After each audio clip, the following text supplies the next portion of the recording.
The Rolling Stones, one of the greatest rock and roll bands of all time. Mick Jagger, Keith Richards, Ronnie Wood, Charlie Watts. The band unlocking their vast archives in a massive career-spanning exhibit that's called Exhibitionism. When you walk through the exhibit or the exhibition, what jumps out? Because I'm sure a lot of this stuff was stuff you hadn't thought about or seen for a very long time. You had to choose, so you had to choose which costumes, you had to choose which stage things, you had to choose which, videos, which art pieces, and it was all very interesting. I mean, I never cried. I remember this. I never did that. I laughed, but I didn't cry. Every corner I turn, I bump into a memory. Oh my God, that's where I left it.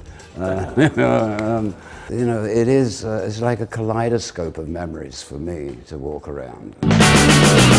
50 years plus of Stones history is laid out in 9 distinctive galleries. In the Meet the Band room, you'll find Charlie Watts' first drum kit. If you were to sit on the stool behind that kit today, would it be like putting on an old comfortable shoe? Would you fit right back into it? Yeah, I play now at a great age, which I've played since 70. So after 50-something years, the technology of drums has not changed as much? Well, it has, but I haven't. Also in this room, Keith Richards' personal diary.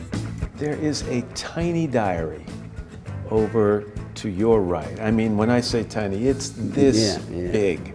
And that was your diary from 1963. First of all, why not a bigger diary? I couldn't afford one, because if you read the diary, you can see. But you wrote in great detail. You wrote about shows and how you guys performed and what the crowd was like. Yeah. We analyzed every gig that we did in those days. Art is prominently featured throughout Exhibitionism. An entire gallery is also devoted to the band's fashion. Are you a saver? Have you, No. throughout the course of your career, saved things? I don't save anything. I throw everything away. Well, you saved some clothes, you that's saved some of the only outfits. thing I saved. Somehow, some of these clothes survived. And the story goes, correct me if I'm wrong, that your daughters would steal some of your stuff and take it off and wear it. You had to kind of go get it back. There's a couple of pieces in here that I managed. It was a good excuse to get them back. I need these for an exhibition and give them back. There's an awesome thing here. There's a fur coat of yours that you wore in 1975. Do you remember the circumstances and where you were and what was happening? I wore that down the flatbed truck down Fifth Avenue. Yeah, when we played Brown Sugar, announcing that tour. Do you remember that moment? Was it surreal? Yeah, it kind of was. I mean, not every day you get to play Fifth Avenue, especially on a flatbed truck. One of the most striking rooms is a recreation of the London apartment on Edith Grove, where the band first lived together back in 1962. This is our first flat.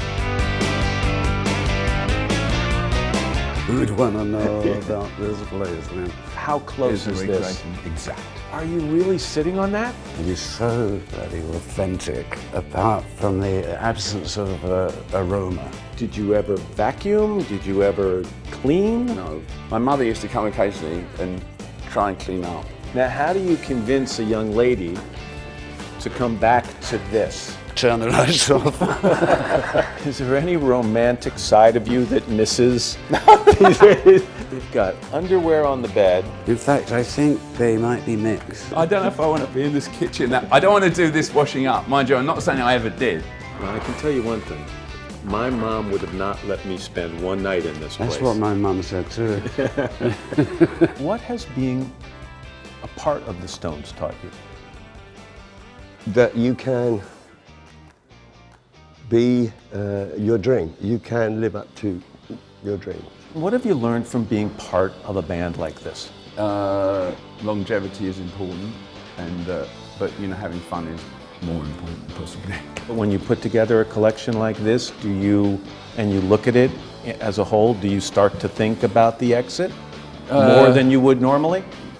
Not really. I think it makes you think, well, okay, so what else can I do? This is kind of, when I walk out, that's the end. You think, okay, well, I can make that end better, actually.